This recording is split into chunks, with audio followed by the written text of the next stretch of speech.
Hello everyone, you are very warm welcome to our channel story teller. और guys, आज मैं आपके साथ नेक्स्ट एपिसोड लेके आई हूँ रणवन की स्टोरी का पार्ट 54। इससे पहले मैंने पार्ट 52 53 शेयर कर दिया है, तो पहले आप पार्ट 52 से सुनना शुरू कीजिए, वरना आपको ये वाली स्टोरी समझ में नहीं आएगी अगर आप बीच में से सुनेंगे तो चलिए आज के पार्ट को हम शुरू करते हैं। जैसे कि आपने देखा था पिछले पार्ट में जो है शियासिनी उनसे पूछता है कि एल्डर यू हैंग के क्या क्या नाम दिए गए हैं। तो यहाँ पर शुमेंग एकदम से बोलता है मास्टर, और वो 2 मिनट रुक कर धीरे से कहता है मास्टर का कोई निकनेम नहीं है, इवन किसी के अंदर इतनी हिम्मत भी नहीं पूरे के पूरे लाइफ एंड डेथ पीक में कि उनका कोई मजाक उड़ा सके। मोरन तभी के तभी उसे 2 मिनट में बोल देता है नॉनसेंस, इसलिए क्योंकि तुम अपने मास्टर को बहुत पसंद करते हो, तो तुम यहाँ पर सच बोलना नहीं चाहते। यहाँ पर वो चुवेनिंग को अपनी तरफ अपने पास खींचकर धीरे से उसके कान में बोलने लगता है, तुम इसकी बातें मत सुनो, मुझे बात करने दो। एल्डर यू हैंग जो है ना, उनके बहुत सारे निकनेम हैं और सबसे ज़्यादा निकनेम पूरी लाइफ एंड डेथ पीक पे उन्हीं के हैं। तभी चुवेनिंग कहता है ओ ऐसा क्या, जैसे कि वो यहाँ पर मोरन बोलने लगता है फॉर एग्जाम्पल वो बहुत ज़्यादा पोलाइट हैं तो उन्हें बाई वू चांग कहा जाता है। तो यहाँ पर वो कहता है क्यों, ऐसा क्यों कहते हैं? वो कहते हैं क्योंकि वो वाइट क्लोथ पहनते हैं सारे दिन, इसलिए। और यहाँ पर चुवेनिंग कहता है उसके अलावा वो बोलता है उन्हें लिटिल कैबिज भी बोला जाता है। तो चुवेनिंग पूछता है ऐसा क्यों? वो कहता है क्योंकि वो पूरे दिन वाइट कपड़े पहने रखते हैं हर टाइम। फिर चुवेनिंग प्यार से पूछता है उसके अलावा यहाँ पर मोरन फिर से बोलता है उन्हें बिग स्टीमबन भी कहा जाता है। चुवेनिंग फिर पूछता है क्यों? तो कहता है क्योंकि वो हमेशा सारे टाइम सफ़ेद कपड़े पहनते हैं। चुवेनिंग फिर पूछता है उन्हें और क्या बोला जाता है? तो यहाँ पर मोरन कहता है उन्हें लिटिल विडो भी बोला जाता है, मतलब कि एक विधवा, छोटी सी विधवा। यहाँ पर चुवेनिंग मन में उसे देखता ही रह जाता है। मोरन कहता है तुम जानते हो क्यों? यहाँ पर वो अनअवेयर था कि यहाँ पर चुवेनिंग की आंखों में एकदम गुस्सा आ गया था, लेकिन मोरन सिली होकर हंसता है और कहता है क्योंकि वो पूरे दिन सफ़ेद कपड़े पहने रखता है। यहाँ पर जो चुवेनिंग था ना, वो उसे 2 मिनट के लिए देखता ही रह जाता है। अगर वो सच में चुवेनिंग का बड़ा वर्जन होता ना, तो वो अपने गुस्से को 2 मिनट के लिए भी नहीं संभाल पाता। लेकिन खैर वो बच्चे में बदल गया था, तो वो कहता है ओ।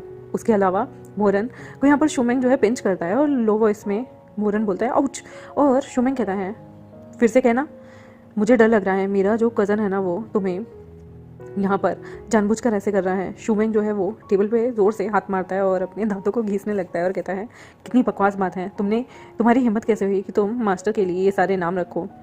और किस तरह की स्मॉल कैबेज? हाँ, ये बिग स्टीम बन, स्मॉल स्टीम बन और लिटिल विडो, क्या तुम पागल हो?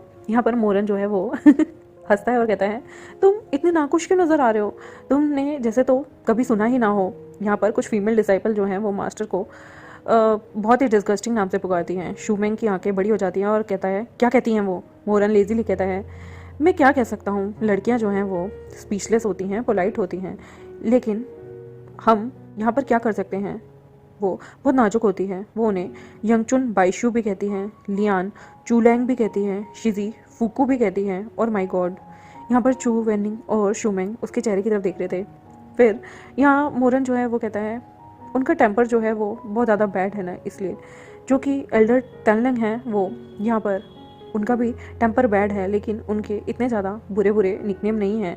यहाँ पर जो एल्डर तेंगलेंग थे ना, वो इकलौते इंसान थे जो कि वर्स्ट रिलेशनशिप था जिनका चू वेनिंग से। उन सारे 20 एल्डर्स के बीच में चुवेनी को वही नहीं पसंद था। वो धीरे से पूछता है उसका क्या नाम है? तो यहाँ पर मोरन धीरे से कहता है उसका नाम विंटर पिकल्स है, और उसे यहाँ पर सरसों भी बोला जाता है क्योंकि वो सारी चीज़ें काली काली सी होती हैं, इसलिए। फिर वो स्माइल करते हुए शुमेंग को टीज करता है और कहता है मैंग मैंग, तुम ये एक्सप्रेशन क्यों बना रहे हो? तुम्हें क्या ये बातें शेयर नहीं करनी? शुमेंग जो है यहाँ पर ऐसा लग रहा था जैसे उसने कच्चा अंडा खा लिया हो। वो गुस्से में कहता है क्या है, मेरे पास भी बहुत सारी चीज़ें हैं। मोरन कहता है ओ अच्छा। यहाँ पर शुमेंग जो है ना वो उसकी परवाह नहीं करता। वो धीरे से अपने थ्रोट को साफ करता है और कहता है तुमने अभी मुझे क्या बुलाया? यहाँ पर वो मुस्कुराता है और धीरे से कहता है स्क्रीन स्क्रीन। यहाँ पर वो पूछता है क्या हुआ? मोरन कहता है इसमें तुम्हारा ये आंसर कैसा हुआ? तुमने इसमें कुछ एक्सप्लेन ही नहीं किया। फिर वो कहता है ऐसा लग रहा है जैसे कोई पीकॉक ना अपनी अपनी पूंछ को हिलाकर कुछ बोलना चाहता हो। शुमेंग को वो पीकॉक भी बोलकर जान के चिढ़ा रहा था। शुमेंग जो है वो गुस्से में चिल्लाने लगता है और कहता है मोरन मैं तुम्हें मार दूंगा। यहाँ तीनों के तीनों आराम से खा रहे थे, पी रहे थे, लेकिन अचानक से ये सारा समा अगली हो गया था। चू वेनिंग जो है वो उसे 2 सिली अपने डिसाइपल्स को ऐसे देखकर उसे बहुत अजीब लग रहा था, और यहाँ पर उसे ऐसा लगता है कि जो पैलेस की जुरिडिक्शन है वो एल्डर शुआंजी के अंडर है। उसे लग रहा था कि इन दोनों को अब उसे गुड बाय बोलने का टाइम आ गया, लेकिन शुमेंग जो है वो धीरे से यहाँ पर उसे दोबारा मिलने के लिए कहता है बैम्बू फॉरेस्ट में अगले दिन। बट चुअनिंग जो था उसे नहीं पता था कि वो वापस से अपनी ओरिजिनल अपीयरेंस में आएगा या फिर बच्चे के रूप में चेंज हो जाएगा। वो उसे कहता है अगर उसके पास टाइम होगा तो वो ज़रूर मिलने आएगा। उसके बाद वो यहाँ से दूर चला जाता है, वो धीरे धीरे चलता है। उसके बाद वो रूफ टाइल्स पे चढ़ जाता है और वापस से रेड लोटस पवेलियन में आ जाता है। नेक्स्ट मॉर्निंग में चुअनिंग जो है वो जैसे ही उठता है वो देखता है कि वो अभी भी एक बच्चे में बदला हुआ है।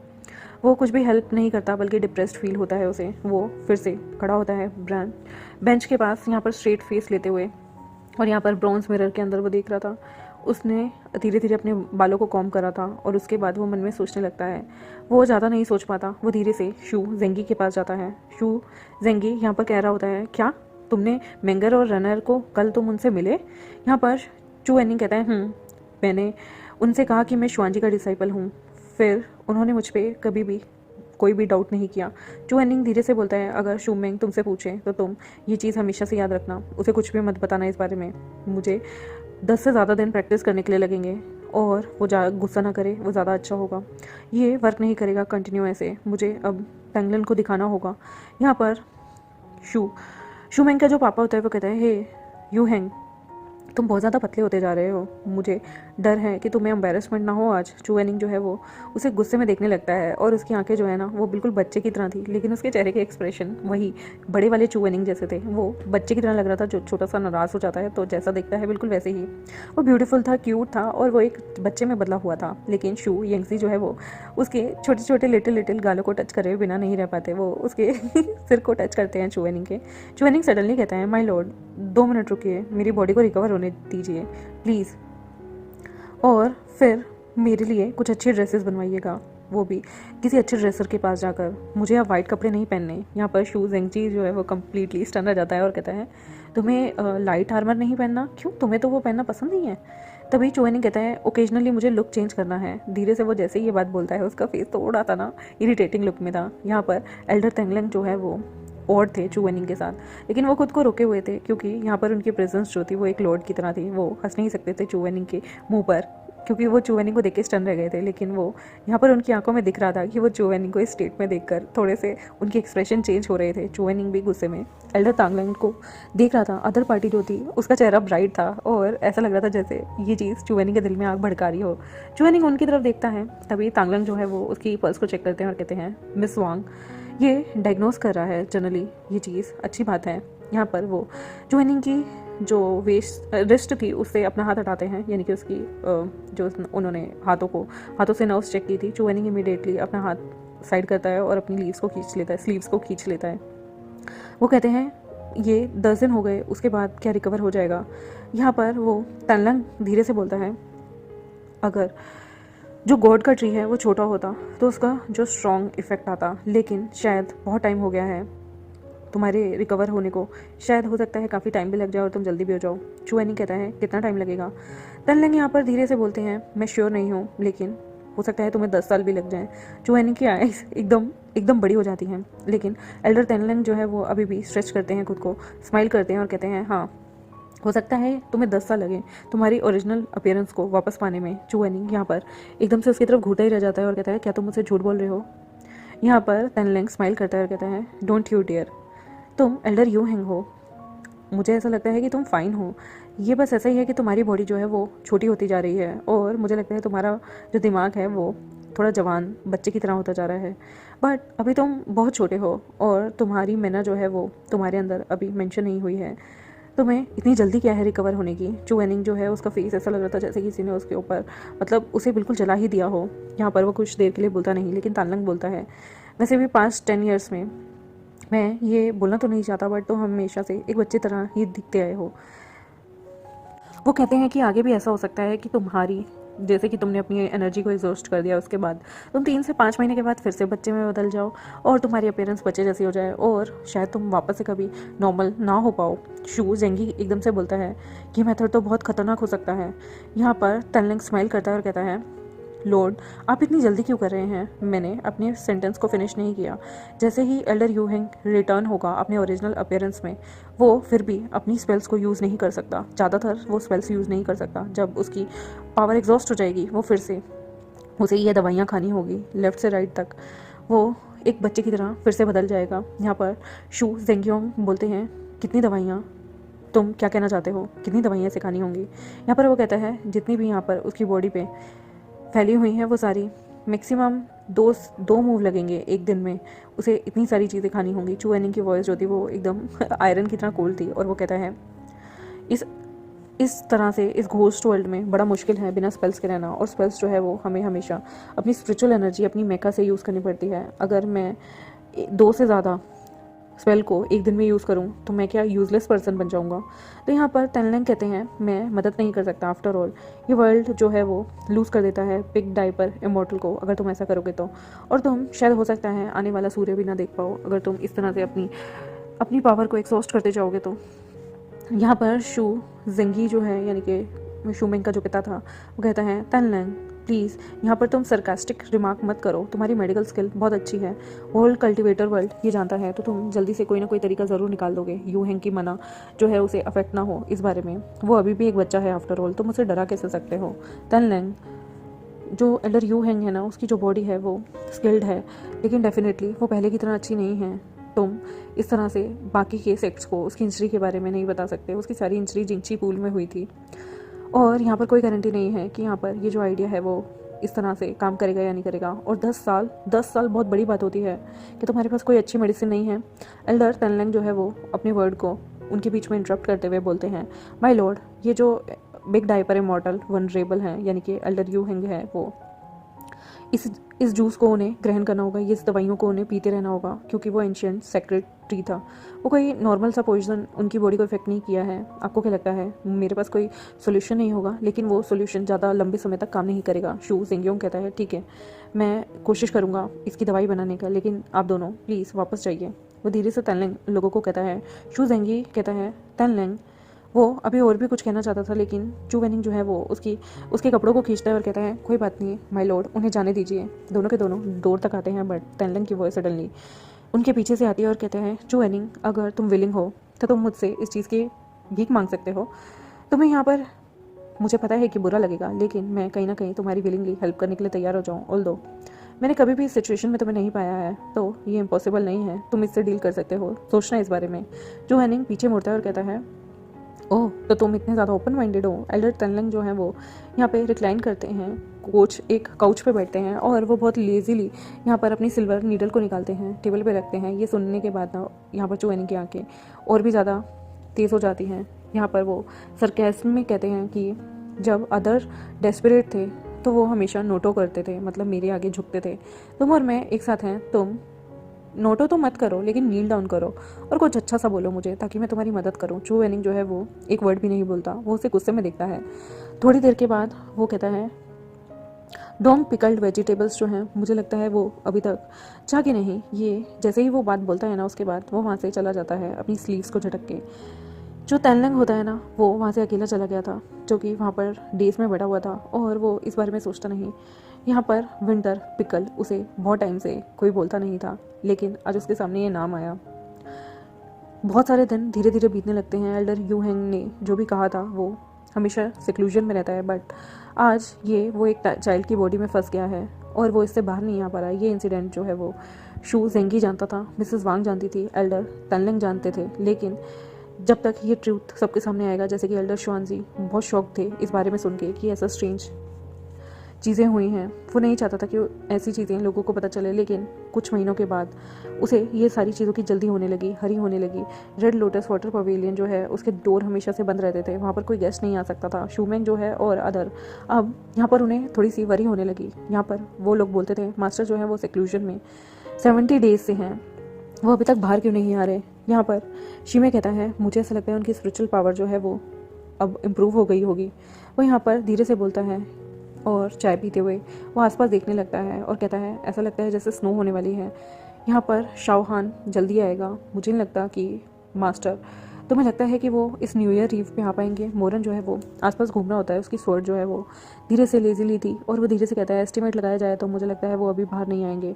वो यूज़ कर रहे हैं ना बेगोनिया फ्लावर का ट्रांसमिट करने के लिए, बहुत टाइम से वो अपने जो भी मैसेज हैं उससे यूज़ करते हैं। मैंने नहीं सुना कि लॉन्ग टाइम से उन्होंने बिल्कुल भी बोला हो कि वो बाहर निकलेंगे। आई थिंक ये बहुत ज़्यादा मिस्टीरियस चीज़ नहीं होगी, ये हैपन जो है वो leisurely peak of death and life week में ये चीज़ें हो रही थी। सारे डिसाइपल जो हैं वो अपनी प्रैक्टिस को कर रहे थे, पर उन्हें अपने मास्टर की ज़रूरत होती थी। यहाँ पर 3 डिसाइपल थे।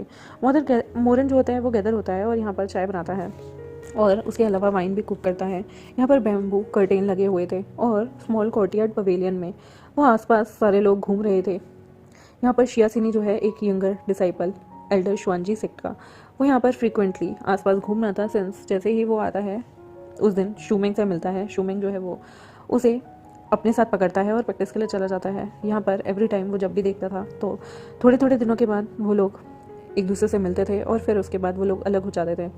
ओरिजिनली ये जो 3 अप्रेंटाइसेस थे यानी कि डिसाइपल्स थे एल्डर यू हैंग के, वो यहाँ पर इस लिटिल वन से हमेशा मिलते ही रहते थे। इस मोमेंट चुएनिंग जो है वो बेचारा शियासिनी बन के ही घूमता था, जो कि एक टेबल पर बैठा हुआ आराम से पेस्ट्रीज खा रहा था और वो जेंटली वहाँ पर एक छोटे बच्चे की तरह, एक 5 से 6 साल का बच्चा यहाँ पर चीज़ों को खा रहा है। उसकी स्पीड जो थी वो बच्चे की तरह ही स्लो थी, बहुत ज़्यादा स्लो नहीं बट स्लो तो थी। शूमेंग जो है उसकी तरफ देख रहा होता है इंटेंशनली और यहाँ पर वो प्लेट में देखता है और कहता है, वो लिटिल ब्रदर, कौन कहेगा कि तुम्हें इतनी सारी भूख लगती है।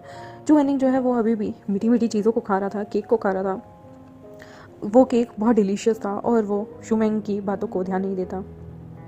वो ऐसे उस केक को खाया जा रहा था ना, हमारा शियासिनी यानी कि चुएनिंग, जैसे कोई उससे चुरा के ना भाग जाए। मोरन का हाथ यहाँ पर चुएनिंग के पास आता है और यहाँ पर वो लास्ट पीस जो केक का था उस पर वो हाथ डालने ही लगता है कि सडनली 2 आंखें रेस हो जाती हैं और यहाँ पर चुएनिंग कहता है, जाने दो इसे। मोरन कहता है, नहीं। तभी एक आवाज़ आती है, नहीं इसे छोड़ो। यहाँ पर वो कहता है, तुमने 8 युआन खा लिए हैं, ये तो मेरा है ना। तभी वो कहता है, मैं तुम्हें कुछ और दे दूंगा बट ये लोटस केक नहीं। मोरन अभी भी देख रहा था इस छोटे से बच्चे को जो कि जिद कर रहा है उसके साथ केक खाने के लिए। वो कहता है, जूनियर ब्रदर, तुमने बहुत ज़्यादा मीठा खा लिया है, तुम इतना ज़्यादा मीठा खाओगे तो दांत सड़ जाएंगे। जो एनिंग यहाँ कहता है, इट्स ओके, मैं सिर्फ 6 साल का हूँ, मुझे इस बात पर शर्म नहीं आती। मोरन उसकी तरफ देख रहा था और यहाँ पर एक स्लैप के साथ जो शू मेंग था वो रिस्पॉन्ड करता है और वो यहाँ पर कंप्लेन करता है, मोवियो, तुम मुझसे नफरत करते हो ना, तुम सच में एक ओल्ड मैन हो गए हो और अभी भी तुम छोटे भाई से उसका फूड छीन रहे हो। मोरन जो है वो अपने सिर को कवर करता है, आउच करता है और उसके बाद वो लेडी लोटस केक को लेता है ब्लैंक फेस के साथ और यहाँ पर वो उसकी एक स्मॉल बाइट लेता है और कहता है, जूनियर ब्रदर। यहाँ पर चुएनिंग इग्नोर करता है उसे और कंसंट्रेट करता है अपनी मीठी मीठी चीज़ों को खाने पर। यहाँ पर वो चारों के चारों जो हैं वो एक दूसरे के साथ ऐसे ही रहा करते थे। चुएनिंग का फेस जो है वो थोड़ा सा सिकुड़ गया था और वो यहाँ पर धीरे से बोलता है, विसल ब्लोअर। शूमेंग जो है वो आधा सा कर्टेन उठाता है, विंडो की तरफ देखता है और डिसाइपल जो हैं बाहर चल रहे थे, आसपास घूम रहे थे। जैसे ही वो देखते हैं कि एक सीटी की आवाज़ आ रही है, सारे डिसाइपल जो हैं वहाँ पर गैदर हो जाते हैं और वहाँ पर चुएनिंग उस सेक्ट को ज्वाइन करने से पहले वहाँ पर इस तरह की वेसल आती थी। तब वहाँ पर मोस्टली घोस्ट बैरियर जब टूट जाता था, तब चुएनिंग ने जब से ज्वाइन किया है तब से उसने कभी भी इस तरह के साउंड नहीं सुना। जो टीचर थे वहाँ पर वो एक स्क्रोल हाथ में लिए हुए थे और वो शूमेंग के पास जाते हैं। शूमेंग यहाँ पर बोलता है, ये तो कितना स्ट्रेंज है ना, सारे के सारे एंशियस क्यों हैं। यहाँ पर दूसरा बंदा कहता है, मुझे नहीं पता, तुम्हें इस बारे में वरी नहीं हो रही, लेट गो, देखते हैं पहले क्या हो रहा है। मोरन यहाँ पर कुछ नहीं बोलता, वो अपने लिप्स को बंद करके रखता है। उसकी आंखें जो है वो यहाँ पर एक अजीब सा उसे चीज़ें महसूस होती हैं। वो जानता है इस विसल का मीनिंग क्या है, उसने पिछली लाइफ में चीज़ें देखी हैं और जो कि उसकी पिछली लाइफ से थोड़ी सी डिफरेंट थी। वो नहीं जानता कि वो उसे इससे क्या एक्सपेक्टेशन करनी चाहिए। चारों के चारों वहाँ pinnacle of life and death peak में आते हैं। सारे डिसाइपल वहाँ पर इकट्ठे हो गए थे, एक के बाद एक सारे आने शुरू हो गए थे। एल्डर्स भी आ गए थे, डिसाइपल्स भी आ गए थे और ह्यूज दानशिंग स्क्वायर में सब गैदर हो गए थे। यहाँ पर सारे एक दूसरे को अच्छे से ट्रीट कर रहे थे। तभी शू जिंगयोंग जो है वो बाहर निकल के आते हैं और दानशिंग हॉल में जिसके गेट क्लोज हुए हुए थे वहाँ पर आकर खड़े हो जाते हैं। वहाँ पर एक जेड बेल्ट लगी हुई थी रेलिंग पे, जिसपे नीले रंग के स्टोन लगे हुए थे। यहाँ पर एक इंसान लेयर बाय लेयर नीचे आता है और यहाँ पर 6 ब्यूटीफुल वुमेन आती हैं। वो 6 वुमेन, उनका अपीयरेंस जो था वो काफ़ी सुंदर था, कोल्ड था, एक्सट्रीमली ब्यूटीफुल थी। उनके जो फेस थे वो बिल्कुल हवा जैसे लग रहे थे, कोल्ड वेदर। यहाँ पर उन्होंने थिन लेयर ही नहीं पहनी हुई थी गोस्ट क्लॉथ की, बल्कि उनकी ड्रेस जो थी वो बहुत ही अलग लग रही थी, रेड फ्लेम में, जैसे किसी सिल्क के धागे से बनी हुई। जो मैं शॉक था इमीडिएटली। कोई नहीं जानता था कि ऑलमोस्ट यहाँ पर ड्रास्टिक चेंज होने वाला है। सबके एक्सप्रेशन बहुत चेंज हो गए थे उन 6 वुमेन को देखकर और शूमेंग स्टन रह गया था। वो धीरे से बोलता है, ये तो फेदर्समैन है, इमॉर्टल एनवॉय के, ये तो सुजाकू वंडरलैंड से आए हैं। देखते हैं गाइस यहाँ पर ये 6 लड़कियाँ जो आई हैं ये कौन है और ये फेदरमैन कौन होते हैं, इमॉर्टल एनवॉय के। और ये शिज़ाकू वंडरलैंड क्या है देखते हैं आने वाले एपिसोड में। तब तक मेरे चैनल को सब्सक्राइब, वीडियोस को लाइक, बेल आइकन को प्रेस कर दो। आखिर ये कौन लोग आए हैं देखते हैं अपने आने वाले एपिसोड में। तब तक के लिए मेरे चैनल को सब्सक्राइब। Bye bye.